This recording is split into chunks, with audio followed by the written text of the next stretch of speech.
What's up, YouTube? Welcome to another episode of Kev Videos, True Stories.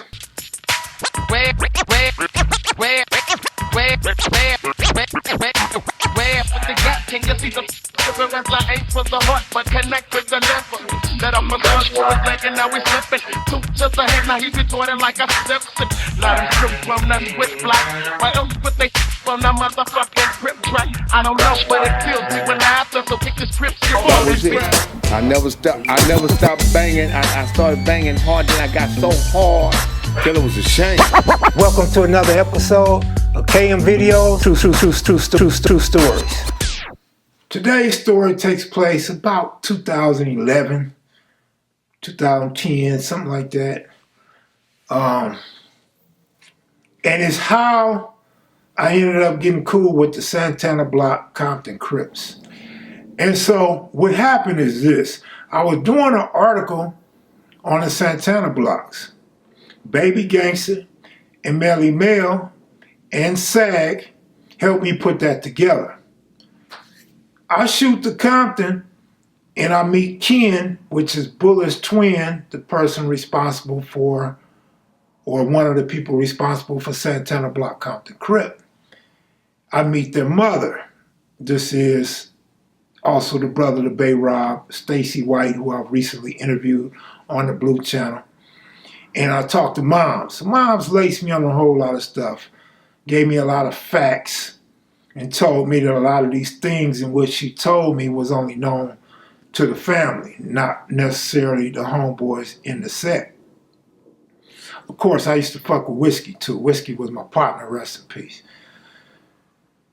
So I go on, I talk to Ken and Whiskey. I done this thorough interview so I could put them in a magazine and represent them right, in the right light, and as accurate as possible from my findings in my interviews.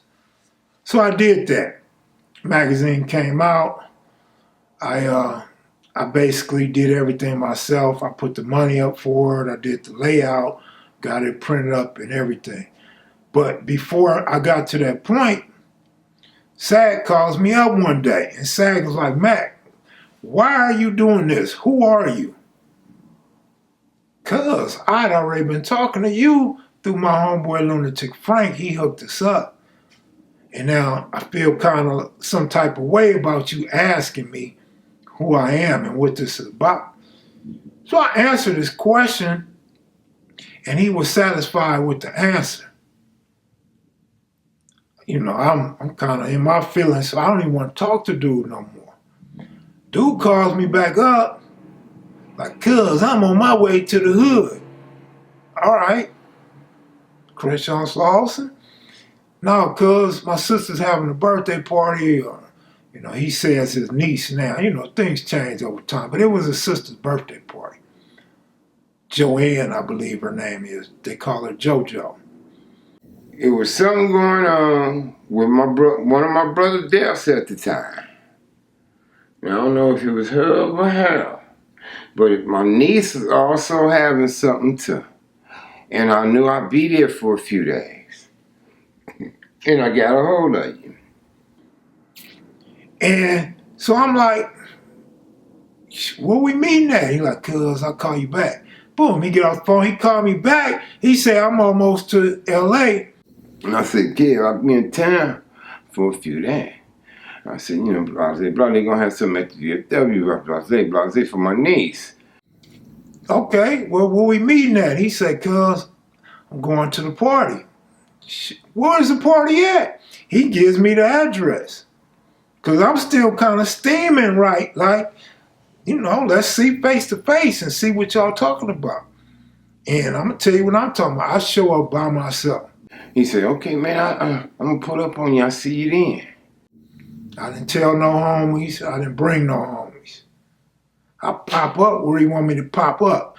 It's right across the street from Wilson Park, if I remember correctly, at a club. I'm so mad, I don't have time to be scared or none of that. I pull up, because, we had some history back in the day, some bad history. Wasn't a whole lot, it's usually overblown, but the fact that we knew that we didn't get along that was the motto. That's just how it was. But older homies, and even some homies like just barely older than me, they got along with Santana before the incident that caused us to have some riff. So they cool with the homies and stuff, but we don't kick it, we don't function. Boom, I pull up. I see Sag got on like an S hat or something. He had some type of hat, and he had this long leather jacket. In my mind, I'm thinking Sag might have a gauge up under there. You know how them old guys are, sawed-off gauge or something. He might have a 32 special or a 38. You know what I mean? But I pop out, and it's a gang of dudes. All of them got black on and stuff, and I pop out, introduce myself to Sag. He introduced himself to me. We talk.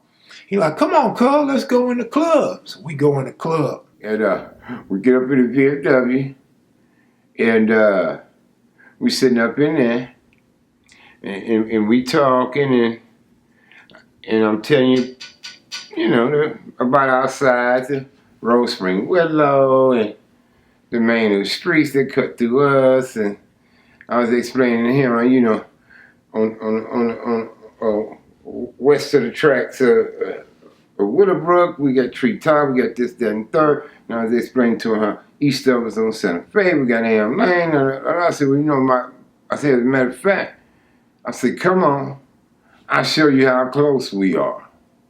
So it was dark, but we got in the car and went them directions. Kind of went up Am to Long Beach, kind of showed him how we pointed out a few of the guy Pyru's houses who was living in that section at the time we was there. And this and that. So we get back to the club, and I get to picking your brain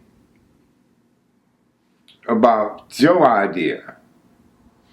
And also doing that, you also asked me about Midtown starting. And that's when I said, we know what, Killer Wayne's still alive.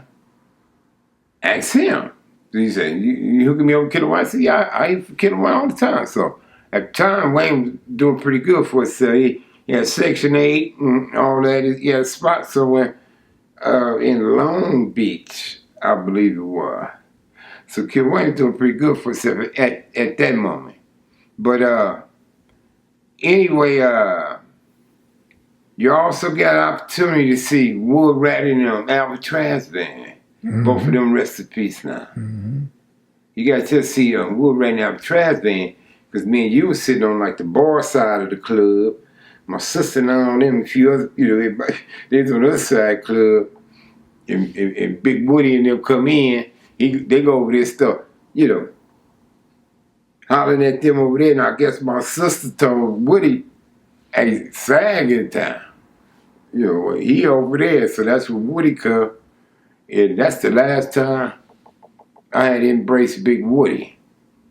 Was that night, man. It was the last time I got a chance to embrace Big Woody, shake up Alvin and everybody in them hands. I meet Alvin Transvant.